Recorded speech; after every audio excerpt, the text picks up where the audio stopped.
ಮಹರ್ಷಿ ವಾಲ್ಮೀಕಿ ಜಯಂತ್ಯೋತ್ಸವದಲ್ಲಿ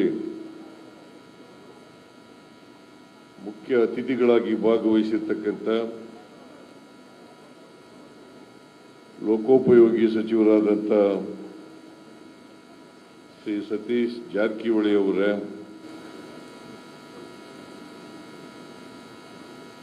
ವಾಲ್ಮೀಕಿ ಅಭಿವೃದ್ಧಿ ನಿಗಮದ ಅಧ್ಯಕ್ಷರಾದಂಥ ಬಸನಗೌಡ ದದ್ದಲ್ ಅವರೇ, ವಿಧಾನಸಭೆಯಲ್ಲಿ ಮುಖ್ಯ ಸಚೇತಕರಾದಂಥ ಶ್ರೀ ಅಶೋಕ್ ಪಟ್ಟಣ್ಣ ಅವರೇ, ಶಾಸಕರಾದಂಥ ಶ್ರೀಮತಿ ಅನ್ನಪೂರ್ಣ ಅವರೇ, ಮಾಜಿ ಸಚಿವರಾದಂಥ ಶ್ರೀ ಎಚ್ ಆಂಜನೇಯ ಅವರೇ, ಮೇಲ್ಮನೆಯ ಸದಸ್ಯರಾದಂಥ ನಾಗರಾಜ್ ಯಾದವ್ ಅವರೇ, ಮಾಜಿ ಸಂಸದರಾದಂಥ ವಿ ಎಸ್ ಉಗ್ರಪ್ಪ ಅವರ, ಎಲ್ಲ ಇಲಾಖೆಯ ಅಧಿಕಾರಿ ಸ್ನೇಹಿತರೆ, ಇಲ್ಲಿ ಈ ಸಮಾರಂಭದಲ್ಲಿ ಭಾಗವಹಿಸಿರ್ತಕ್ಕಂಥ ಆತ್ಮೀಯ ಬಂಧುಗಳೇ, ತಾಯಂದಿರೇ, ಎಲ್ಲ ಯುವಕ ಮಿತ್ರರೇ, ಮಾಧ್ಯಮದ ಗೆಳೆಯರೇ, ಪ್ರತಿ ವರ್ಷದಂತೆ ಈ ವರ್ಷನೂ ಕೂಡ ಸರ್ಕಾರ ಮಹರ್ಷಿ ವಾಲ್ಮೀಕಿಯವರ ಜಯಂತ್ಯೋತ್ಸವವನ್ನು ಆಚರಣೆ ಮಾಡ್ತಾ ಇದೆ. ನಾನು ಅತ್ಯಂತ ಸಂತೋಷದಿಂದ ಈ ವಾಲ್ಮೀಕಿ ಜಯಂತ್ಯೋತ್ಸವದಲ್ಲಿ ಭಾಗಿಯಾಗಿದ್ದೇನೆ. ಮತ್ತೆ ನಾಡಿನ ಜನತೆಗೆ ವಾಲ್ಮೀಕಿ ಜಯಂತ್ಯೋತ್ಸವದ ಶುಭಾಶಯಗಳನ್ನು ಕೋರಲಿಕ್ಕೆ ಬಯಸ್ತಾ ಇದ್ದೇನೆ. ಇದೇ ಸಂದರ್ಭದಲ್ಲಿ 5 ಜನ ವಾಲ್ಮೀಕಿ ಸಮಾಜಕ್ಕೆ ಸೇರಿದಂಥ ಸಾಧಕರಿಗೆ ಅವರನ್ನು ಗುರುತಿಸಿ ಗೌರವಿಸ್ತಕ್ಕಂಥ ಕೆಲಸವನ್ನು ಮಾಡ್ತಾ ಇದ್ದೀವಿ. ಅವರೆಲ್ಲರಿಗೂ ಕೂಡ ಸರ್ಕಾರದ ವತಿಯಿಂದ ಮತ್ತು ವೈಯಕ್ತಿಕವಾಗಿ ಅಭಿನಂದನೆಗಳನ್ನು ಹೇಳಲಿಕ್ಕೆ ಬಯಸ್ತಾ ಇದ್ದೇನೆ. ಈಗಾಗಲೇ ಬಹಳ ಜನ ಮಾತನಾಡಿದ್ದಾರೆ. ಸತೀಶ್ ಜಾರಕಿಹೊಳಿ ಅವರು, ದದ್ದಲ್ ಅವರು, ಉಗ್ರಪ್ಪನವರು ಬಹಳ ದೀರ್ಘವಾಗಿ ಮಾತನಾಡಿದ್ದಾರೆ.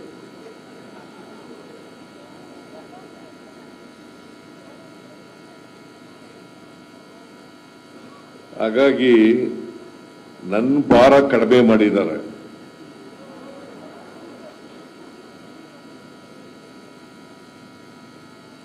ಉಗ್ರಪ್ಪನವರು ಒಳ್ಳೆ ಮಾತುಗಾರರು, ಒಳ್ಳೆ ಸಂಸದೀಯ ಪಟುನೂ ಕೂಡ. ಕೌನ್ಸಿಲ್ನಲ್ಲಿರುವಾಗ ಮತ್ತೆ ಲೋಕಸಭೆಯಲ್ಲಿರುವಾಗ, ಲೋಕಸಭೆಯಲ್ಲಿ ಬಹಳ ಕಡಿಮೆ ಅವಧಿಯಲ್ಲಿ ಆದರೂ ಕೂಡ ಎರಡೂ ಕಡೆ ತಮ್ಮ ಸಾಮರ್ಥ್ಯವನ್ನು ಪ್ರದರ್ಶನ ಮಾಡಿದ್ದಾರೆ. ಅದರಿಂದ ಇಲ್ಲೂ ಕೂಡ ಅವರ ಸಾಮರ್ಥ್ಯವನ್ನು ಪ್ರದರ್ಶನ ಮಾಡಿದ್ದಾರೆ. ಹಾಗಾಗಿ ನಾನು ಮೊದಲೇನೆಲ್ಲ 1977ರಿಂದ ಉಗ್ರಪ್ಪನವರು ಪರಿಚಯ ಇರ್ತಕ್ಕಂಥವ್ರು. ಸೊ ಹಾಗಾಗಿ ನಾನು ಅವರಿಗೆ ಅಭಿನಂದನೆ ಸಲ್ಲಿಸ್ತಕ್ಕಂಥದ್ದು ಅಗತ್ಯ ಇಲ್ಲ ಅಂತೇಳಿ ಭಾವಿಸ್ಕೊಂಡಿದ್ದೇನೆ. ಆದರೆ ಒಳ್ಳೆ ಮಾತುಕಾರರು. ಇವತ್ತು ಏನಾದರೂ ವಾಲ್ಮೀಕಿ ಬೇಡ ಮತ್ತೆ ನಾಯಕ ಅವರಿಗೆ ಎಷ್ಟಿ ಬರ್ತಿದ್ರೆ ಅದು ಉಗ್ರಪ್ಪ ಕಾರಣ ಅಂತಕ್ಕಂಥ ಮಾತುಗಳನ್ನು ಹೇಳಲಿಕ್ಕೆ ಬಯಸ್ತಾರೆ.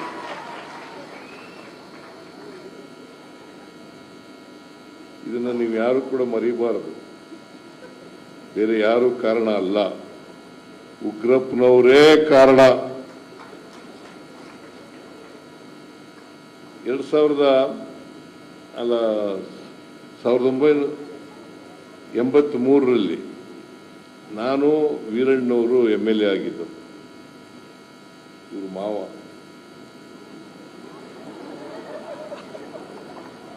ನೀನು ಅಶೋಕ ಇರ್ಲಿಲ್ವಾ?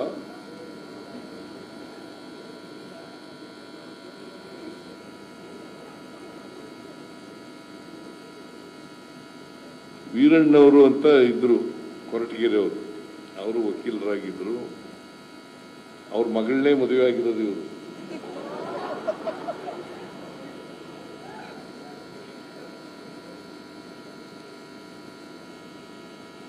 ಅದು ಕತೆ ಇವರು ಹೆಂಗ್ ಮದುವೆ ಆಯ್ತು ಅನ್ನೋದ್ರ ಬಗ್ಗೆ ಎಲ್ಲ ಹೇಳಕ್ ಹೋಗಲ್ಲ ನಾನು.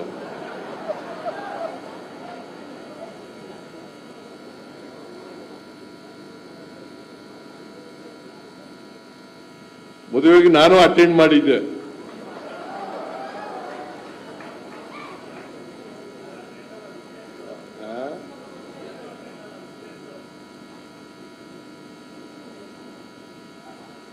ಅದು ಏನೇ ಇರಲಿ, ಅದು ವೈಯಕ್ತಿಕವಾದಂಥ ವಿಚಾರಗಳು. ನಾನು ವೀರಣ್ಣವರು MLA ಆಗಿರುವಾಗ, ರಾಮಕೃಷ್ಣ ಹೆಗ್ಡೆ ಅವರು ಮುಖ್ಯಮಂತ್ರಿ ಆಗಿರುವಾಗ ಸುಳ್ಳು ಸರ್ಟಿಫಿಕೇಟ್ ತಗೊಂಡಿದ್ದೀರಿ ಅಂತೇಳಿ ನಾಯಕರ ಮೇಲೆ ಮತ್ತೆ ಕುರುಬರ ಮೇಲೆ ಕೇಸ್ಗಳನ್ನು ಹಾಕಿದರು. ಕೇಸ್ಗಳು ಹಾಕಿ ಅವರು ಉದ್ಯೋಗನೂ ಕಳ್ಕೊಂಡ್ಬಿಟ್ಟಿದ್ರು. ಬಹಳ ಜನ ಉದ್ಯೋಗಗಳನ್ನು ಕಳ್ಕೊಂಡಿದ್ರು. ಸರ್ಕಾರಿ ಉದ್ಯೋಗಗಳಲ್ಲಿದ್ದವರು ಉದ್ಯೋಗಗಳನ್ನು ಕಳ್ಕೊಂಡಿದ್ರು. ನೀವು ಇತಿಹಾಸ ತಿಳ್ಕೋಬೇಕು. ಇದನ್ನ ಯಾಕೆ ಹೇಳ್ತಾ ಇದ್ದೀನಿ ಅಂತಂದ್ರೆ, ಪ್ರತಿಯೊಬ್ಬರಿಗೂ ಕೂಡ ಇತಿಹಾಸ ಗೊತ್ತಿರಲಿ ಅಂತಕ್ಕಂಥ ಕಾರಣದಿಂದ. ನಾನು ವೀರಣ್ಣ ಇಬ್ರು ಹೋಗಿ ರಾಮಕೃಷ್ಣ ಹೆಗ್ಡೆ ಅವ್ರನ್ನ ಭೇಟಿ ಮಾಡಿ, ಈ ಯಾರ್ಯಾರ ಮೇಲೆ ಕೇಸ್ ಹಾಕಿದ್ದಾರೆ, ಕುರುಬರ ಮೇಲೆ ಮತ್ತೆ ವಾಲ್ಮೀಕಿ ಜನಾಂಗದವ್ರ ಮೇಲೆ, ಇವ್ರ ಮೇಲೆ ಏನೇನು ಕೇಸ್ಗಳು ಹಾಕಿದಾವೆ, ಕೆಲಸ ಕಳ್ಕೊಂಡಿದ್ದಾರೆ, ಅವ್ರನ್ನೆಲ್ಲ ಮತ್ತೆ ರೀಇನ್ಸ್ಟೇಟ್ ಮಾಡಬೇಕು ಮತ್ತು ಇದಕ್ಕೆ ಸ್ಟೇ ಕೊಡಬೇಕು, ಈ ಆದೇಶಕ್ಕೆ ಸ್ಟೇ ಕೊಡಬೇಕು ಅಂತ ಹೇಳಿದಾಗ ರಾಮಕೃಷ್ಣ ಹೆಗ್ಡೆ ಅವರು ದೊಡ್ಡ ಮನಸ್ಸು ಮಾಡಿ ಸ್ಟೇ ಕೊಟ್ಟರು. ಯಾರ್ಯಾರು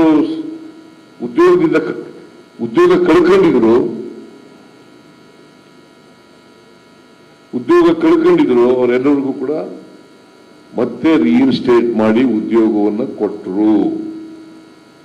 ಇದಕ್ಕೆ ನಾನು ವೀರಣ್ಣವರು ಕಾರಣ.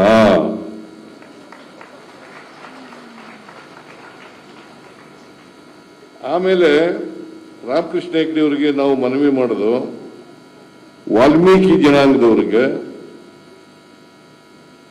ಮತ್ತೆ ಕುರುಬ ಜನಾಂಗದವರಿಗೆ ಇಬ್ಬರಿಗೂ ಎಷ್ಟಿಗೆ ಸೇರಿಸಬೇಕು ಅಂತೇಳಿ ಒತ್ತಾಯ ಮಾಡೋದು, ಶಿಫಾರಸು ಮಾಡಬೇಕು ಅಂತೇಳಿ ಒತ್ತಾಯ ಮಾಡೋದು.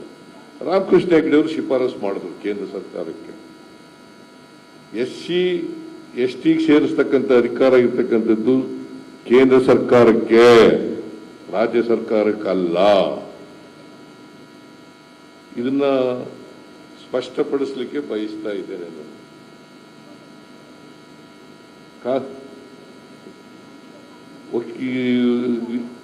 ಇವರು ಉಗ್ರಪ್ಪನವರು ವಕೀಲರು, ನನಗಿಂತ ಜಾಸ್ತಿ ಕಾನೂನಿನಲ್ಲಿ ಅನುಭವ ಜಾಸ್ತಿ ಇರ್ತಕ್ಕಂಥವ್ರು. ಯಾಕಂತಂದ್ರೆ ನನಗೆಲ್ಲ ಮತ್ತೆ ಹೋಗ್ಬಿಟ್ಟದೆ ಕಾನೂನು. ಅವ್ರು ಈಗಲೂ ಜ್ಞಾಪಕ ಇಟ್ಕೊಂಡಿದ್ದಾರೆ. ಈಗಲೂ ಕಾನ್ಸ್ಟಿಟ್ಯೂಷನ್ ಅಲ್ಲಿ ಎಲ್ಲ ವಿಧಿಗಳನ್ನು ಕೂಡ ಹೇಳ್ತಕ್ಕಂಥ ಶಕ್ತಿ ಯಾರಿಗಾರು ಇದ್ರೆ ಅದು ಉಗ್ರಪ್ಪನವ್ರಿಗೆ ಮಾತ್ರ. ಈಗಲೂ ಅವ್ರ ಭಾಷಣದಲ್ಲಿ ಕಾನ್ಸ್ಟಿಟ್ಯೂಷನ್ ಆರ್ಟಿಕಲ್ ಹೇಳದೇನೆ ಭಾಷಣ ಮುಗಿಸಲ್ಲ. ಏನಪ್ಪ ಅಶೋಕ?